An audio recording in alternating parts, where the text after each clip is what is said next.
शिल्पा गवारे यांचा मृत्यू की घातपात? बेडरूमच्या त्या गोष्टीने संशय वाढवला। पुणे पिंपरी चिंचवड वाकडच्या एका आलिशान बंगल्यात 42 वर्षीय विवाहित महिलेचा मृतदेह आढळतो। सासरचे म्हणतात गळफास घेऊन आत्महत्या केली, पण माहेरचे म्हणतात ही आत्महत्या नाही, या मृत्यूमागे काहीतरी गडबड आहे। आणि आता या संपूर्ण प्रकरणात सर्वात मोठा प्रश्न उभा राहिलाय तो म्हणजे ज्या बेडरूममध्ये शिल्पा गवारे यांनी गळफास घेतल्याचं सांगितलं जातं त्या बेडरूमचा दरवाजा उघडा का होता? याच प्रश्नामुळे शिल्पा गवारे यांच्या मृत्यूचं गूढ आणखीन वाढलं आहे। नेमकं काय घडलं? वाकडमधील ईशान सोसायटीतील प्रथम बंगल्यात गुरुवारी 27 ऑगस्टच्या मध्यरात्री 1 वाजण्याच्या सुमारास ही घटना घडल्याचं समोर आलं।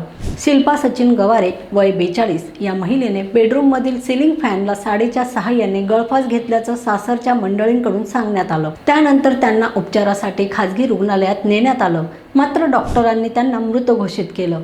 इथपर्यंत ही आत्महत्येची घटना वाटत होती, पण त्यानंतर माहेरच्यांनी उपस्थित केलेल्या प्रश्नांनी संपूर्ण प्रकरणाला वेगळंच वळण दिलं। बेडरूमचा दरवाजा उघडा का? माहेरच्या लोकांच्या म्हणण्यानुसार शिल्पा यांनी ज्या बेडरूममध्ये गळफास घेतल्याचं सांगितलं जातं त्या खोलीचा दरवाजा उघडा होता। मग प्रश्न असा, जर एखाद्या व्यक्तीने खोलीत गळफास घेतला तर दरवाजाची स्थिती नेमकी काय होती? दरवाजा कोणी उघडला? कधी उघडला? शिल्पा यांना सर्वप्रथम कोणी पाहिलं? त्यावेळी खोलीत नेमकं काय होतं? गळफासासाठी वापरलेली साडी, सिलिंग फॅन आणि इतर परिस्थितीचा पोलिसांनी पंचनामा केला आहे का? हे प्रश्न सध्या महत्त्वाचे ठरत आहेत। मात्र या प्रश्नांची अधिकृत उत्तरं तपासातूनच समोर येणार आहेत। शिल्पा यांचे भाऊ संतोष गुलाब कलाटे यांनी वाकड पोलीस ठाण्यात तक्रार दिली आहे।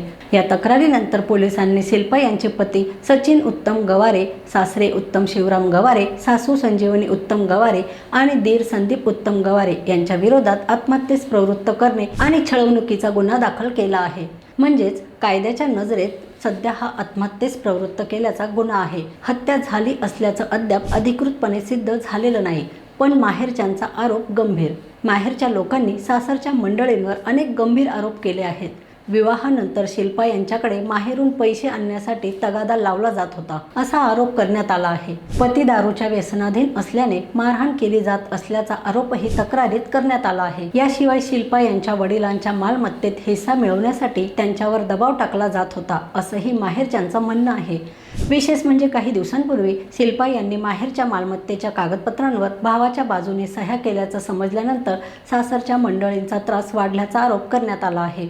तुझ्या बापाच्या मालमत्तेत हिस्सा घे असा दबाव टाकला जात होता, असा दावा त्यांच्या भावाने केला आहे। या प्रकरणातील आणखीन एक गंभीर बाब म्हणजे शिल्पा यांच्या लग्नाआधी पती सचिन यांच्यावर खुनाचा गुन्हा दाखल असल्याची माहिती सासरच्या मंडळींनी लपवली होती, असा आरोप तक्रारीत करण्यात आला आहे।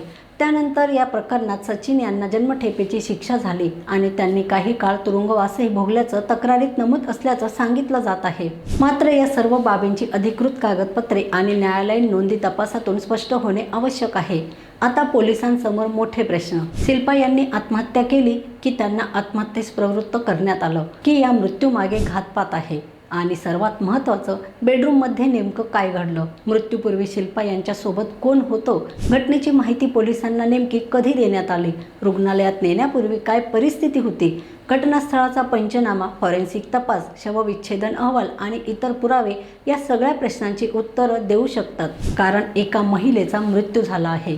आता हा मृत्यू आत्महत्या आहे की काही वेगळंच सत्य दडलं आहे, हे शोधण्याची जबाबदारी तपास यंत्रणेची आहे। आणि म्हणूनच शिल्पा गवारे यांच्या मृत्यूचं गूढ उकलणार का? बेडरूमच्या त्या प्रश्नाचं उत्तर काय? आत्महत्या, आत्महत्येस प्रवृत्त केलं की घातपात? या प्रश्नांची उत्तरं आता पोलिसांच्या तपासातून समोर येणार आहेत। रोकठोक महाराष्ट्राला सबस्क्राईब करा आणि बेल आयकॉनवर क्लिक करायला विसरू नका।